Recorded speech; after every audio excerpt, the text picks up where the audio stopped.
सभी मित्रों को प्रणाम। सत साहेब।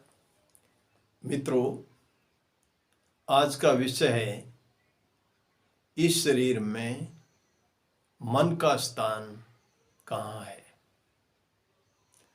साहेब बंदी छोड़ कबीर साहब ने अपनी वाणी में कहा है, या तन में मन कहाँ बसे, निकस जाए कहे ठोर, गुरु गुम हो तो परख ले, नहीं तो गुरु कर और। साहेब बंदी छोड़ सतगुरु कबीर साहब अपनी वाणी के माध्यम से कह रहे हैं, समझा रहे हैं, पूछ रहे हैं कि इस तन में मन कहाँ बसता है। साहब पूछ रहे हैं, इस तन में मन कहाँ बसता है, ये अपने गुरु से पूछ। जिस भी गुरु के सानिध्य में, जिस गुरु की शरण में आप गए हैं, उनसे पूछो या तन में मन कहाँ बसता है। निकस जाए, निकल जाए किस ठोर। कहते हैं गुरु गम हो तो परख ले। अगर आपके पास वो गुरु का बताया हुआ वो भेद, वो जानकारी, वो सूचना है तो परख ले, नहीं तो गुरु करो। तो साहेब बंदी छोड़ कहते हैं, नहीं तो कोई और गुरु कर ले।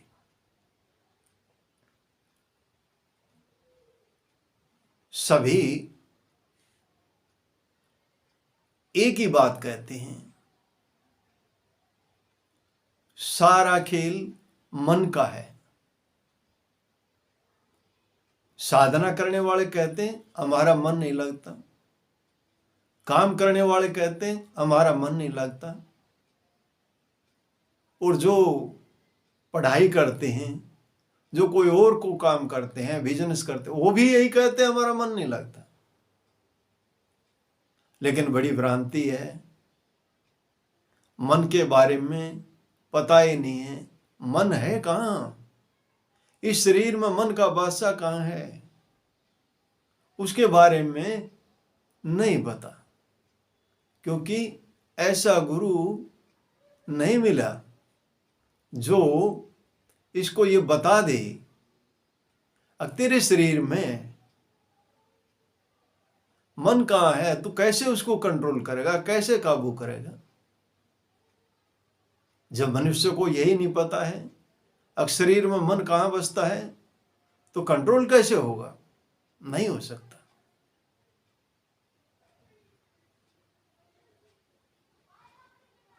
तो साथियों, फिर बंदी छोड़ ने समझाया भी है। कहते हैं नैनो माही मन बसे। बता दिया साहेब ने, कहाँ बताया? नैनो में। उस मन का स्थान कहाँ बताया? नैन के अंदर। कहते नैनो माही मन बसे, निकस जाए नौ द्वार। अब ये जो 9 द्वार है हमारे, कहीं से भी मन निकल सकता है। निकस जाए 9 द्वार। गुरु गम भेद बताइया। कहते हैं गुरु गम भेद बताइया। गुरु के द्वारा इस भेद को बताया।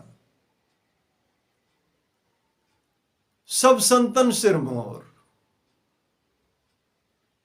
तो कहते हैं ऐसा गुरु भेदी, संतों का भी सिरमौर है। तो साहेब बंदी छोड़ने उसे मन का स्थान बताया नैन के अंदर। जब हम किसी भी वस्तु को देखते हैं और देख करके उसका फोटो खींच लेते हैं, और जहां भी हम जाते हैं, जब चाहते हैं तभी उसी जो फोटो खींचा था उसी को जब जैसे याद करते हैं वही पूरा का पूरा याद आता है। तो साथियों, ये जो मन है देखता है, देख करके फिर कोई अंदर में विचार चलता है और फिर उसके द्वारा फिर कोई कार्य होता है, शरीर से कार्य होता है।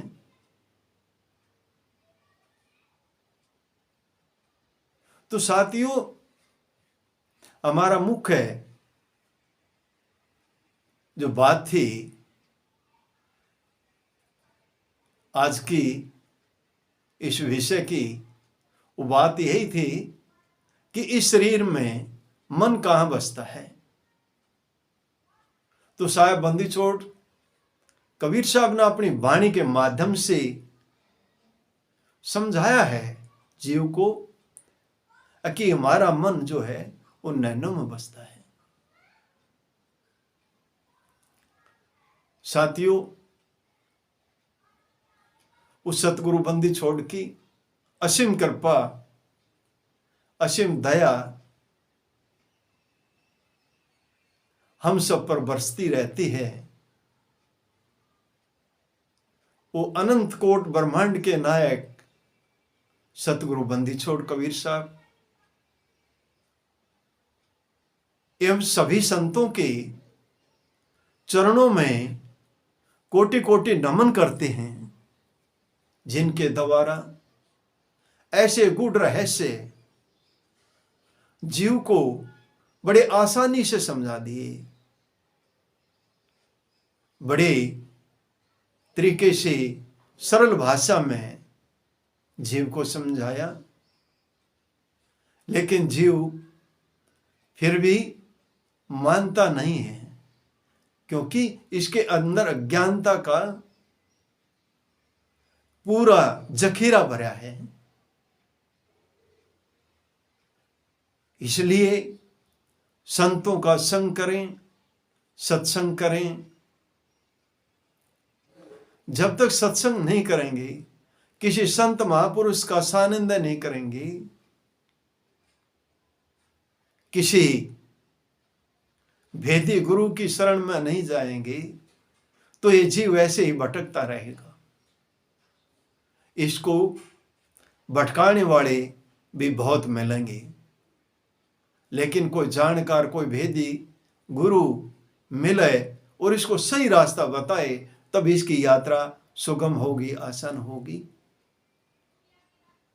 तभी इस जीव का कल्याण होगा।